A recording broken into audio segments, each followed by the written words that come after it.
Atlanta-based innovator Julian Brown. Now, Julian is working on something extraordinary, taking two environmental wrongs and making a potentially huge environmental right. His invention is called plastoline. Now, if you can't guess by the name, it's gasoline made from plastic. That's right. To share his story, Julian joined us now, and thanks for joining us today. And I'm on the news. I'm on the news. Shut up. Shh. Well, thank you guys for having me here so much. My passion really started back when I was a kid. I always cared about the environment. And when I was in 10th grade, I was inside an environmental science class, and they showed us a video of the ocean and the state of it and how the turtles and the birds were suffering because of plastic. And all I could think was, well, I'm recycling, so I'm not contributing to that. And then I did research and found that less than 5% of plastic is actually recycled. And I realized that it all kind of was a big, I guess, kind of scam in a way, because they told us they're recycling, and they're really sending this recycled plastic to nations across the world. Right. And so that made me want to develop my own solution so it could actually truly be recycled. And I found that plastic is made of petroleum and that it can be turned back into petroleum. Dude, thank you so much for doing that. I know we talk about that a lot, recycling, and how a lot of it doesn't actually get recycled. It's so great to meet someone who's like, no, let's figure out a way to do it. How do you create that petroleum-based plastic into fuel? What are you doing to it?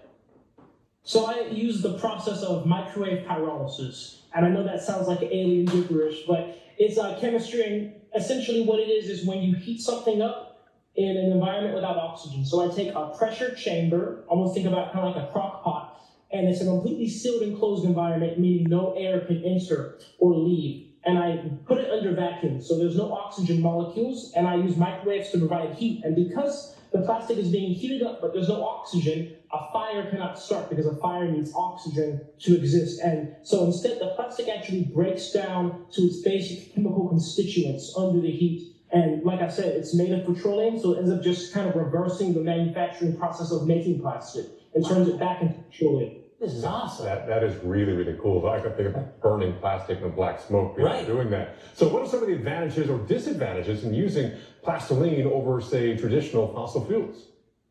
So I would definitely say the biggest advantage is that, of course, in using this fuel, you are directly correlating or being correlated to cleaning up plastic waste, right? Because it takes plastic to make it. And of course, another huge advantage is that the fuel can actually be sourced off of solar energy. So my machine is going to soon operate off of solar, for example, because the microwaves are electric and solar is electric. And that will basically allow you to essentially take sunlight and make fuels that can work in internal combustion engines off of sunlight.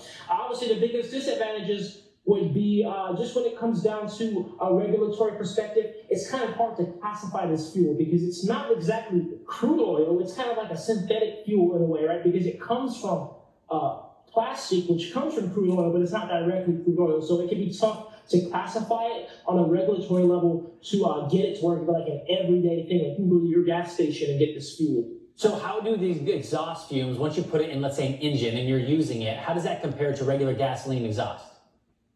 So that's actually something I'm in the works of doing now. Just Monday of this week, I sent out some of my samples to get analyzed by professional fuel labs so we can see. Fortunately, the good thing about hydrocarbons, which is everything derived from petroleum, including gasoline, diesel, hydrocarbons are hydrogen and carbon put together in different types of chains. And your car, of course, will do combustion, break apart those hydrocarbon chains, and then your car has a catalytic converter. So for the most part, most hydrocarbons that go in your engine after combustion and the catalytic converter end up just being CO2 and water vapor. So, okay, a lot of things have byproducts. What are the byproducts of breaking down this plastic into the fuels? So that's the greatest part. The byproduct of breaking down the plastic into fuel is the fuel itself. So we end up getting the fuel product, the liquid product. There's also a gaseous product or a natural gas alternative that's made as well. And the last byproduct is solid carbon black. And so it's almost like soot in a way. But this carbon black can be cleaned up, filtered, and then it can be used as biochar because it's carbon. Dude, this is so cool, man. I could talk to you. So I have so many more questions. We got to go, though, and I'm really grateful for this conversation. Julian Brown, thank you for what you're doing and obviously for chatting with us. Yeah. Thank you. I was glad to be here. Yeah. He's on the news. Yeah. Instead of drill, baby, drill. Atlanta innovator fuels vehicles with plastic trash. We did We it. have so much to get through before we're done anyway, using all this material. All right, well, as we move on, months